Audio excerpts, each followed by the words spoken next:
Ramadan nous offre cette opportunité de méditer. Il faut tout d'abord souligner que nous sommes des êtres de raison. Allah subhanahu wa ta'ala nous a dotés de cette capacité de discernement, cette capacité de compréhension, cette intelligence qui spécifie l'être humain par rapport aux autres créations. Et cette faculté de raisonnement, c'est-à-dire qu'il n'y a pas de responsabilité en islam sans qu'il y ait cette raison. Et cette capacité de raisonnement, l'islam nous invite et nous appelle au quotidien, dans tous les versets coraniques, vous trouvez qu'Allah subhanahu wa ta'ala nous appelle à utiliser cette faculté de raisonnement. Afala ta'qilun.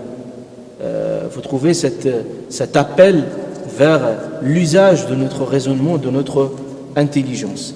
Et que même le fait de ne pas réfléchir, de ne pas utiliser son raisonnement, peut nous amener vers le pire. C'est pour ça Allah subhanahu wa ta'ala a parlé de ces gens quand c'est arrivé trop tard. Il disait وَقَالُوا لَوْ كُنَّا نَسْمَعُ أَوْ نَعْقِلُ مَا كُنَّا فِي أَصْحَابِ السَّعِيرِ. C'est-à-dire que le fait d'utiliser cette capacité de raisonnement dans le bon sens, c'est comme Allah Ta'ala nous appelle, il dit أَفَلَا تُؤْمِنُونَ, il nous appelle aussi أَفَلَا تَعْقِلُونَ. Donc l'aql, cette capacité de raisonnement, il est tellement importante. C'est pour ça la foi, il se nourrit de cet effort de réflexion. Et le Coran al-Karim nous invite à deux mécanismes méditatifs contemplatifs. Le premier mécanisme, c'est at-tafakkur. Et le deuxième mécanisme, c'est at-tadabbur que nous allons expliciter. At-tadabbur, at-tafakkur dans le Coran al-Karim, toujours qui peut être traduit par contemplation, toujours le mot at-tafakkur dans le Coran al-Karim, il est lié souvent et associé à la contemplation de l'univers. Allah Ta'ala dit وَيَتَفَكَّرُونَ فِي خَلْقِ السَّمَاوَاتِ وَالْأَرْضِ. Donc cette contemplation dans l'univers.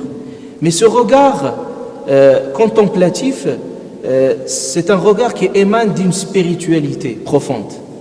Il ne s'agit pas juste de regarder l'univers, mais le regarder avec un autre regard spirituel. C'est pour ça qu'Allah Ta'ala a associé toujours al-dhikr avec le tafakkur.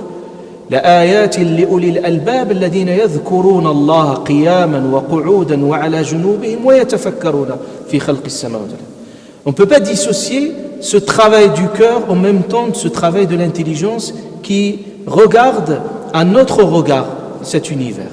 Et Allah subhanahu wa ta'ala nous donne c'est quoi le résultat et c'est quoi l'effet spirituel indéniable après ce moment de méditation dans l'univers. Ils arrivent à ce moment Rabbana ma khalaqta hadha batilan subhanak. Il y a une forme d'humilité devant la grandeur et la puissance d'Allah subhanahu wa ta'ala. Donc on ressent notre fragilité, on ressent notre vulnérabilité face à la force et le pouvoir d'Allah subhanahu wa ta'ala. Et c'est ce qui permet à la fois de grandir à ce moment. C'est ça le sens de l'ubudiyya d'Allah subhanahu wa ta'ala. Allah subhanahu wa ta'ala nous appelle, comme je dis, à ce regard. Afala yanzurun ila al-ibili kayfa khuliqat. Unzuru. C'est-à-dire toujours utiliser votre capacité de réflexion, de méditation dans l'univers comme étant le reflet et l'œuvre de Dieu, l'œuvre d'Allah subhanahu wa ta'ala dans toute sa grandeur. Allah ta'ala nous donne même de méditer sur ce qu'on mange. فَلْيَنْظُرِ الْإِنسَانُ إِلَى طَعَامِهِ.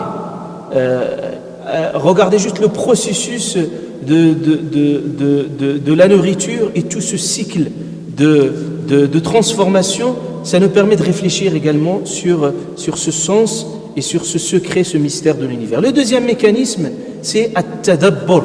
Et tadabbur dans le Coran al-Karim, il est toujours associé à la méditation d'un autre univers, c'est le Coran al-Karim, c'est le Coran. Parce que le Coran, cet univers, il est muet, donc il faut l'interroger, il faut l'interpeller. Et si at-tafakkur, elle réactive notre raisonnement, alors at-tadabbur réactive notre cœur. C'est pour ça Allah Ta'ala, il dit أَفَلَا يَتَدَبَّرُونَ الْقُرْآنَ أَمْ عَلَى قُلُوبٍ أَقْفَالُهَا. Ne méditent-ils pas le Coran, y a-t-il des cadenas dans leur cœur? C'est-à-dire une fois les cadenas, les chaînes du cœur, ils sont déchaînés, alors à ce moment-là, le cœur, il commence une autre aventure de méditation. Et on disait على قدر الاستعداد يكون الإمداد. Plus on est prédisposé spirituellement, plus notre cœur est disponible, plus il y a une réactivité, plus il y a une profondeur dans la réflexion. Comme Allah subhanahu wa ta'ala dit فَسَالَتْ أَوْدِيَةٌ بقدرها, c'est-à-dire chacun reçoit de cette lumière en fonction de sa capacité d'accueil et de recevoir le message coranique. Et c'est quoi l'effet indéniable de at-tadabbur?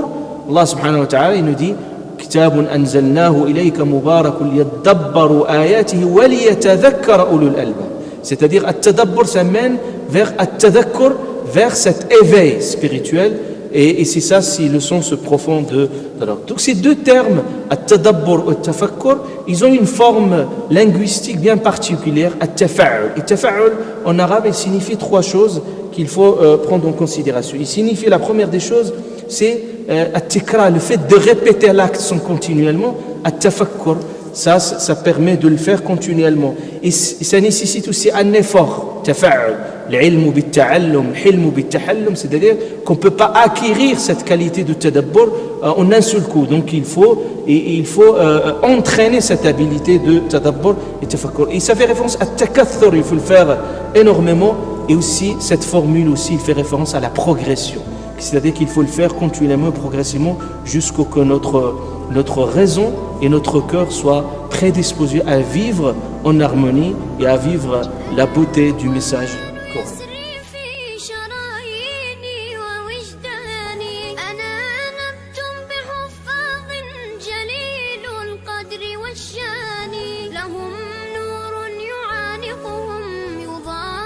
شمس أزمان